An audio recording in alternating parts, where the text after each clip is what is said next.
রব্বুল আলামিন বলছেন, কুল ইয়া আইয়ুহাল্লাযীনা হাদু ইন যাআমতুম আন্নাকুম আউলিয়াউ লিল্লাহি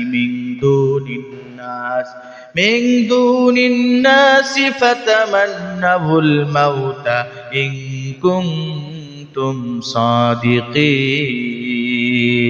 রব্বুল আলামিন বলছেন, নবী কুল ইয়া আইয়ুহাল্লাযীনা হাদু, আপনি ইহুদিদেরকে বলুন, আপনি ইহুদিদেরকে জানিয়ে দেন, ইহুদিরা তারা দাবি করে তারাই আল্লাহর বন্ধু, তারাই হলো রবের বন্ধু, আমার বন্ধু, কিন্তু আমি আল্লাহ জানি তারা আমার বন্ধু না, মুসলমানরাই হলো আল্লাহর বন্ধু। কারা আল্লাহর বন্ধু? কারা আল্লাহর বন্ধু? মুসলমানরা আল্লাহর বন্ধু। তাই আল্লাহ রব্বুল আলামিন নবীকে বলছে, নবী আপনি জানিয়ে দেন, হাদু ইহুদিদেরকে জানায় দেন যে তারা নাকি আল্লাহর বন্ধু, কিন্তু আপনি জানান তারা আল্লাহর বন্ধু না। যদি তারা আল্লাহর বন্ধু হয়ে থাকে তাহলে ফাতামান্নাউল মাউতা ইন কুনতুম সাদিকিন, তাদেরকে আপনি বলেন তারা যেন মৃত্যু কামনা করে। ফাতামান্নাউল মাউতা, তারা যেন মৃত্যু কামনা করে। যদি তারা সত্যবাদী হয়, ফাতামান্নাউল মাউতা ইন কুনতুম সাদিকিন, তারা যেন মৃত্যু কামনা করে।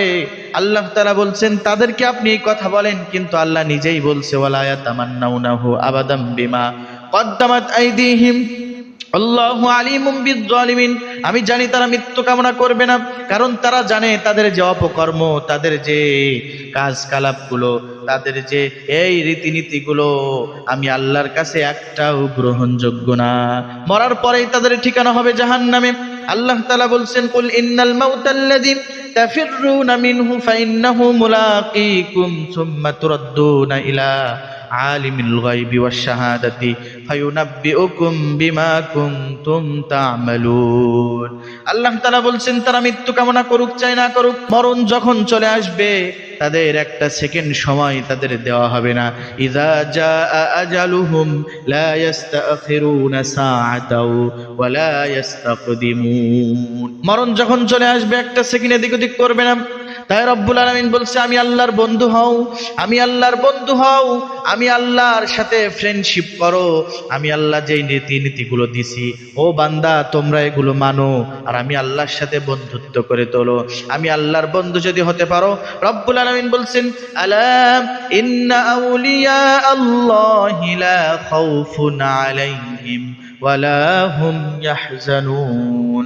আল্লাহ রব্বুল আলামিন বলছেন, জানিয়ে রাখো নিশ্চয়ই যারা আমি আল্লাহর বন্ধু, যারা আমি আল্লাহর ফ্রেন্ড, রব্বুল আলামিন বলছেন তাদের জীবনে মরণে কোনো সময় তাদের ভয় নাই।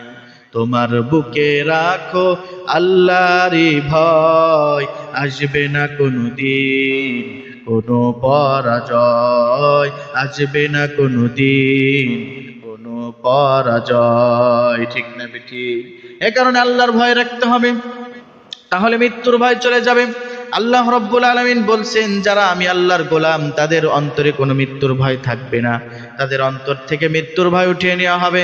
কারণ আমি আল্লাহর ভয় আছে যার অন্তরে, সে মৃত্যুকে ভয় পায় না, কাফেরকে ভয় পায় না, অত্যাচারীকে ভয় পায় না, কারণ সে একমাত্র ভয় পায় তার আল্লাহকে।